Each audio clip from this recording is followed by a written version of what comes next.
L'actualité nationale et internationale. Ouaga FM, la radio leader. Ouaga FM, la matinale info.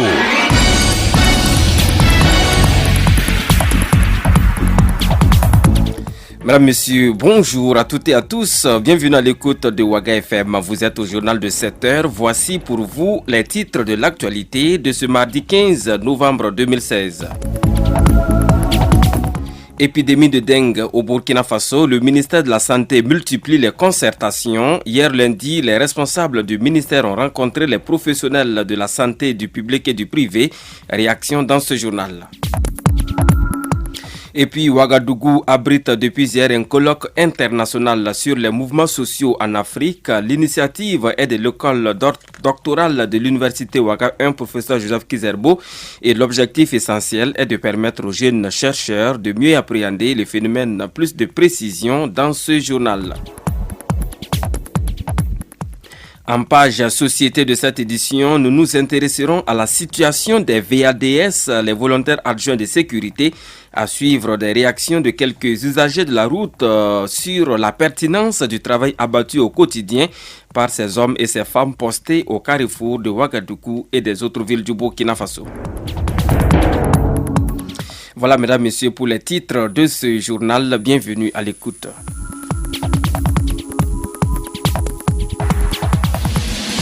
Les infos sur Ouaga FM, présentation Paul-Miki Rwamba.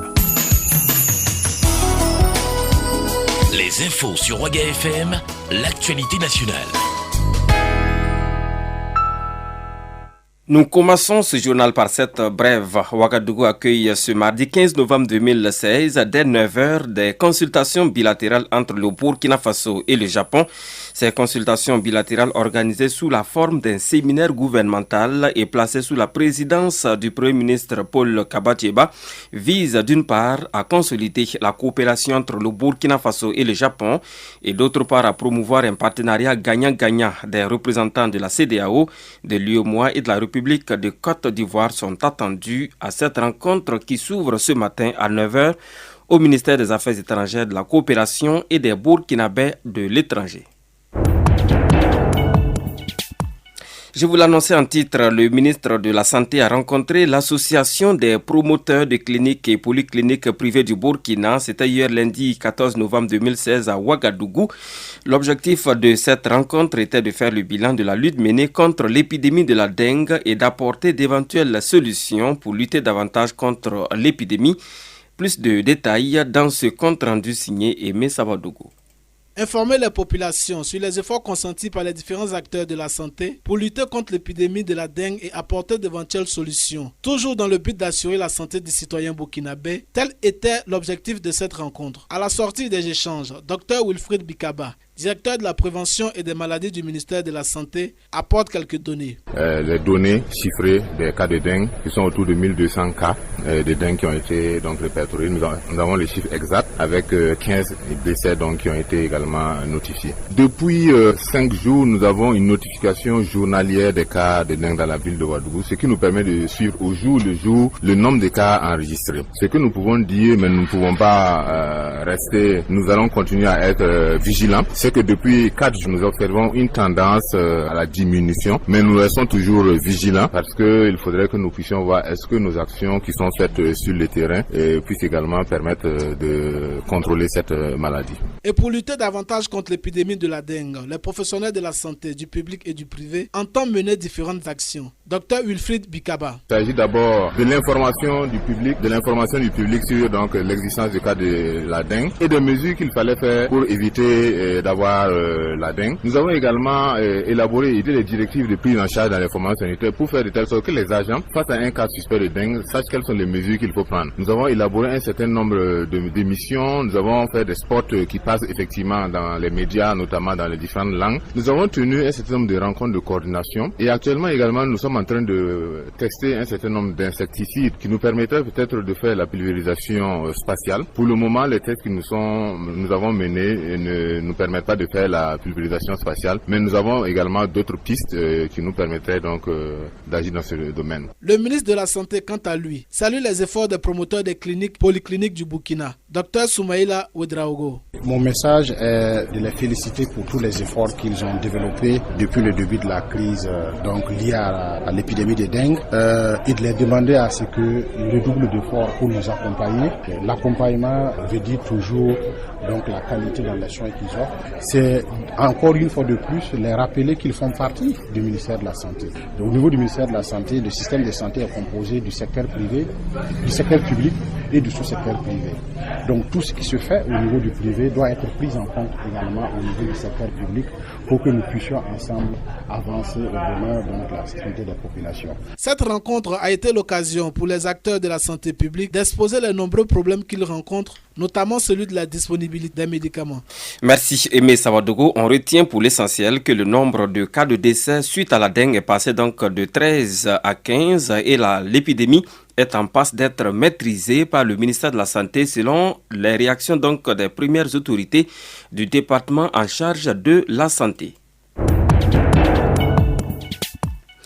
En bref, le nouvel ambassadeur du Burkina Faso auprès de la République française, Alain Francis Gustave Ilboudo, a présenté le 9 novembre dernier au palais de l'Élysée au président François Hollande les lettres du président Roch-Marc Christian Kaboré, l'accréditant en qualité d'ambassadeur extraordinaire et plénipotentiaire du Burkina Faso en France. À cette occasion, le nouvel ambassadeur du Burkina en France est entretenu avec le président français sur l'engagement mutuel pour la réussite de la conférence des bailleurs de fonds sur le Programme national de développement économique et social, le PNDS, prévu pour se tenir les 7 et 8 décembre 2016 à Paris, en France.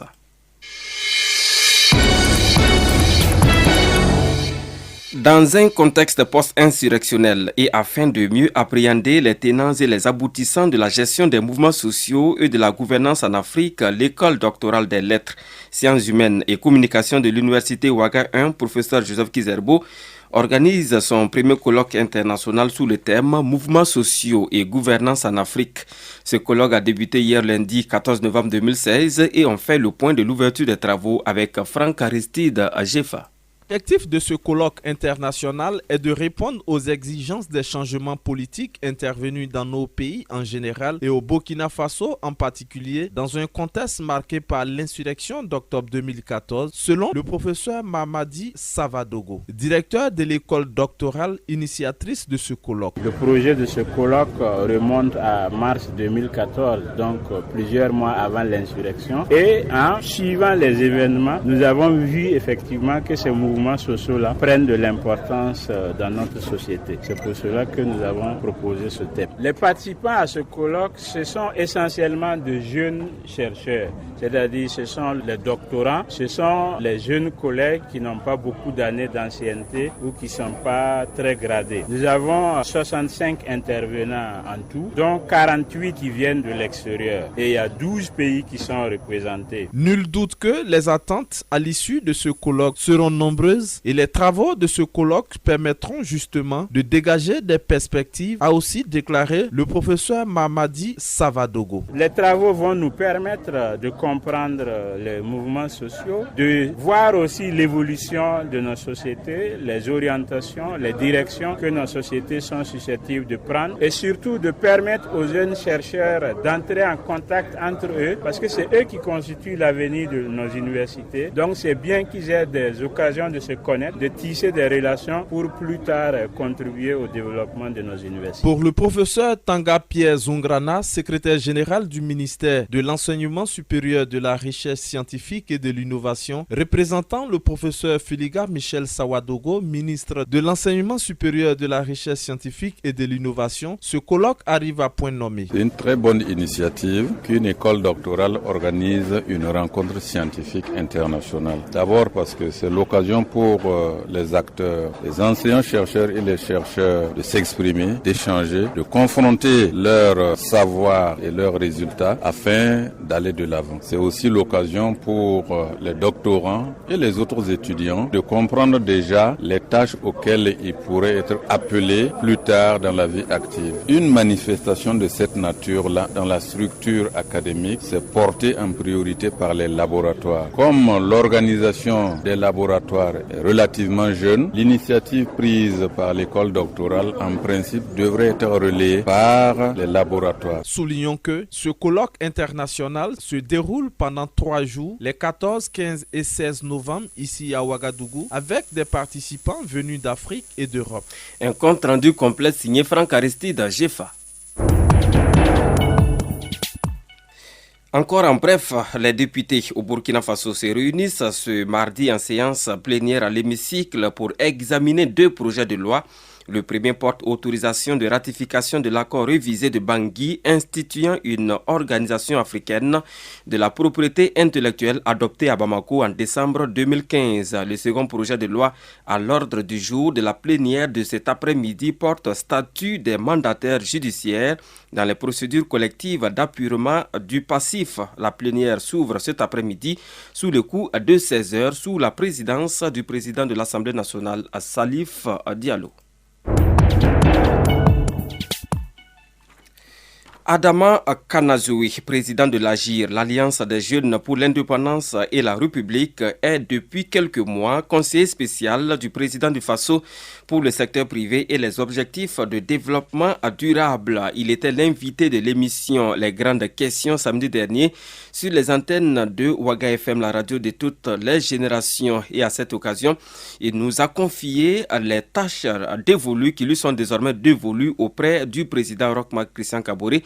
Je vous propose d'entendre un extrait de cette émission. C'est donc des propos de Adama Kanazoui, président de l'AGIR et désormais conseiller spécial du président du Faso, Roch-Marc Christian Kaboré. Oui, c'est vrai. Récemment, le chef de l'État, le président Roch-Marc Christian Kaboré, m'a fait l'honneur donc de m'appeler auprès de lui pour occuper donc les fonctions de conseiller spécial chargé du secteur privé et des objectifs de développement durable. Le secteur privé, on ne décrira plus assez, c'est véritablement ce qui doit constituer donc le moteur de la croissance économique de notre pays.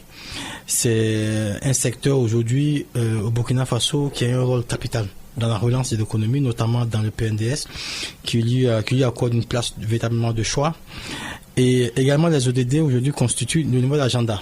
Après les OMD, c'est le nouvel agenda qui a été mis en place adopté par l'ensemble donc des pays et qui ont décidé donc que d'ici à l'horizon 2030, un certain nombre donc de maux soient éradiqués de notre monde, notamment la question de la faim, la question donc de l'inégal accès donc à l'éducation.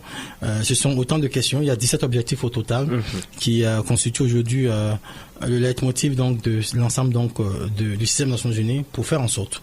Et c'est un engagement de chaque pays. Et au Burkina Faso, le chef de l'État en a pris le leadership. Et aujourd'hui, il a décidé de mettre auprès de lui un conseiller spécial qui va également accompagner donc cette action-là pour faire en sorte que les objectifs de développement durable soient atteints en 2030. D'accord. À l'instant, Adama Kanazoui, président de l'AGIR et conseiller spécial du président du Faso Roch-Marc Christian Kaboré, il a précisé les objectifs de sa nouvelle mission auprès du chef de l'État à burkinabé. Koupéla dispose désormais d'un tribunal de grande instance ainsi que d'une maison d'arrêt et de correction. Ces infrastructures ont été inaugurées le 11 novembre dernier par le ministre de la Justice, des Droits humains et de la Promotion civique. À cette occasion, René Bagoro était accompagné des hautes autorités judiciaires, des députés, des autorités régionales et locales de la province. L'ouverture de cette juridiction porte à 25 le nombre total de tribunaux de grande instance au Burkina Faso. Page société de cette édition du journal. Auxiliaires de sécurité. Les volontaires adjoints de sécurité apportent leur concours à la réglementation de la circulation et renforcent les mesures de surveillance dans les zones à risque. Différents avis ont été recueillis hier lundi 14 novembre 2016 dans les rues de Ouagadougou sur le rôle que jouent les VADS. Je vous propose donc d'entendre les réactions de quelques Ouagalais dans ce compte rendu signé Sita Bansé et Ella Marie Estelle Guébré. À l'avènement des VADS, de nombreuses familles ont été endeuillées par le mauvais comportement des usagers. Quelle est donc leur importance pour ces riverains? Leur apport est important dans la mesure où ils appuient les forces de sécurité dans la régulation de la circulation routière. Et nous savons qu'à Ouaga, la circulation n'est pas facile. Et avec l'avènement des VADS, le travail qui était dévolu entièrement aux forces de sécurité est en partie géré par ces VADS-là. Et on voit, en tout cas au niveau de la circulation, l'apport inestimable qu'ils apportent dans la régulation de la circulation. Et je pense que le gouvernement a vu juste. Par contre, ils sensibilisent par rapport aux policiers. Parce que ceux qui viennent de la brousse, là, dès qu'ils voient les policiers commencent à semer la mer, on dit que notre gars, il a brûlé le pourtant non, il a peur même de tenir. Mais ces gens-là, des fois, on te dit comme ça, tu t'arrêtes, on te dit qu'il faut passer par là. On regarde ça très bien. Alors, par rapport aux VADS, mon avis, c'est que c'est des gens qui apportent une valeur ajoutée aujourd'hui au règlement du trafic de la circulation. Donc c'est une très bonne chose. Ils sont là pour un complément de la police. Ils arrivent à réglementer certains petits axes où la sécurité n'y est pas. Ils sont là. À la sortie des écoles, ils sont là. C'est un petit carrefour où on ne peut pas s'imaginer avoir des forces de l'ordre. Parce que généralement la police, ils sont dans les grands carrefours. Mais pas facile d'être un volontaire adjoint de sécurité à Ouagadougou, à en croire certains usagers. Mais le truc, c'est qu'ils ne sont pas respectés. Donc, je veux dire, au niveau de la sécurité, au niveau de la police, est-ce qu'on ne peut pas un peu, je sais pas, leur donner plus de prérogatives, plus leur donner le droit, par exemple, de saisir un engin? Alors ça, il faut être honnête. Depuis qu'ils sont là, il y a nettement une valeur ajoutée. Même au niveau du taux des accidents, il y a sans doute eu une baisse. Bon, le vrai problème qui est là, comme il y a toujours dans une galerie, il y a toujours des brebis galeuses. En ce sens qu'il y a des gens qui viennent, qui ne les considèrent pas. Mais il faudrait qu'ils sachent qu'ils sont des êtres humains, qui sont aussi là, ici pour quand même réguler un temps soit peu, s'ils pouvaient avoir plus d'autorité même, et peut-être même prendre des sanctions, ou bien même une fois qu'il y a des infractions, qu'ils envoient ça au niveau du commissariat. Je crois que ça devrait être encore mieux que de les laisser passer comme ça. Pas du tout intéressant. Tout ce qui concourt à minimiser donc les risques d'accident n'est jamais une action de trop, et le concours des VADS est énorme pour éviter de nombreux désagréments liés à la circulation. Noble mission au regard des services rendus à la société. C'est un compte rendu signé Marie-Estelle Guébré et Sita Bansé.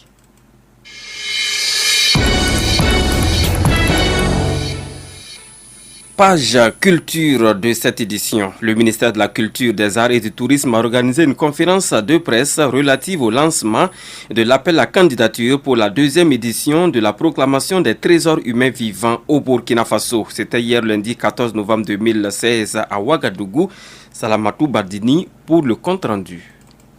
Trésors humains vivants sont des personnes ou groupes de personnes détenant des savoirs ou savoir-faire et qui incarnent au plus haut point les compétences et techniques nécessaires à la mise en œuvre de certains aspects de la vie culturelle des populations du Burkina Faso. Toute personne ou groupe de personnes dotées de ces savoirs et disposée à les transmettre aux générations futures est invitée à soumettre sa candidature pour la sélection des trésors humains vivants du Burkina Faso, selon Vincent Sédogo, directeur général du patrimoine culturel. La proclamation des trésors humains vivants se passe tous les 2 ans. Donc 2015-2017. 2017, donc, nous nous apprêtons à proclamer la deuxième liste. Les trésors humains vivants sont les personnes ou groupes de personnes qui détiennent des savoirs et savoir-faire traditionnels exceptionnels et susceptibles d'impacter le développement du pays. Toute personne physique ou morale qui détient ces savoir-faire-là, toutes ces personnes-là sont concernées par le titre de trésor humain vivant. Après l'édition de 2015 qui a permis de proclamer une liste de 17 trésors humains dans le domaine des arts du spectacle et dans celui des savoir-faire liés à l'artisanat traditionnel, cette deuxième édition concernera 3 domaines. Vincent Sédogo. Sont concernés par le système de trésor humain vivant pour la deuxième édition les 3 domaines suivants: les traditions, expressions orales, y compris la langue comme vecteur du patrimoine culturel immatériel, le premier domaine. Le deuxième domaine concerne les pratiques sociales, les rituels et événements festifs. Et enfin, le troisième domaine, les connaissances et pratiques concernant la nature. Les candidatures sont formulées par les organisations représentatives, les institutions et les individus détenteurs de savoir et savoir-faire. Les dossiers sont recevables du 10 décembre 2016 au 10 avril 2017 au sein du ministère et dans ses détachements dans les différentes régions. Un compte rendu signé Salamatou Badini. Les infos sur Waga FM, l'actualité internationale. Et nous ouvrons la page internationale de cette édition par les catastrophes naturelles qui sont liées au climat comme les inondations, les incendies et la sécheresse. Elles pourraient être un frein au développement de nombreux pays et selon un rapport de la Banque mondiale, chaque année, les catastrophes naturelles génèrent des pertes de 520 milliards de dollars. Les pays africains seraient les plus touchés par les effets du changement climatique. Voyons tout cela avec vous, Yolanda Azumbara. Chaque année, les catastrophes naturelles génèrent des pertes de 520 milliards de dollars et font basculer 26 millions de personnes dans la pauvreté, d'après un rapport de la Banque mondiale. Ce rapport a été publié à la veille de la conférence de l'ONU sur le climat à Marrakech COP22. Et selon l'Organisation météorologique mondiale, OMM, l'année 2016 devrait battre un record de chaleur avec une température planétaire moyenne supérieure d'environ 1,2 degrés Celsius. L'OMM a également souligné que tout semble indiquer que 2016 sera l'année la plus chaude avec une température moyenne supérieure au record établi en 2015. Plus de 190 pays sont donc réunis à Marrakech pour tenter d'avancer dans la mise en œuvre de l'accord de Paris scellé l'an dernier et qui vise à limiter le réchauffement en deçà de 2 degrés Celsius. Au-delà de ce seuil, il sera extrêmement difficile de s'adapter aux impacts des dérèglements climatiques dans de nombreuses zones du monde, selon les climatologues. Plus personne n'ignore la problématique du changement climatique avec les inondations par-ci et les sécheresses par-là, ce qui n'est pas sans conséquence sur la faune et la flore. L'activité humaine serait en partie responsable du réchauffement climatique et d'après l'indice de vulnérabilité au changement climatique de 2015, 7 des 10 pays les plus menacés sont en Afrique, bien que l'ensemble des 54 pays d'Afrique ne contribuent qu'à hauteur de 3% aux émissions mondiales de gaz à effet de serre. À Marrakech, donc, dans le cadre de la COP22, une trentaine de chefs d'État africains se retrouveront pour un sommet le 16 novembre pour faire entendre la voix de l'Afrique, le continent le plus menacé par le réchauffement climatique. Merci à vous, à Yolanda Zumbara. Toujours hors de chez nous, en Côte d'Ivoire, c'est cette semaine que les prétendants aux 255 sièges de députés doivent déposer leur dossier de candidature auprès de la commission électorale indépendante. Ils ont jusqu'au jeudi 17 novembre pour le faire. Et cette fois-ci, l'hémicycle en Côte d'Ivoire, qui sera issu des législatives du 18 décembre prochain, devrait compter des députés de l'opposition. Une partie du FPI qui avait boycotté les législatives de 2011 a décidé d'être dans la course au mandat de député. Mesdames, Messieurs, c'est tout pour cette édition du journal sur Waga FM, la radio de toutes les générations. Merci à vous qui nous avez suivis de bout en bout. Je vous recommande la même fidélité au programme de Waga FM. Gardez l'écoute car dans quelques secondes seulement, la une des quotidiens de ce jour. À 7h45, commentons à l'actualité. À 8h, le retour des infos sur la radio de toutes les générations. Merci pour votre fidélité.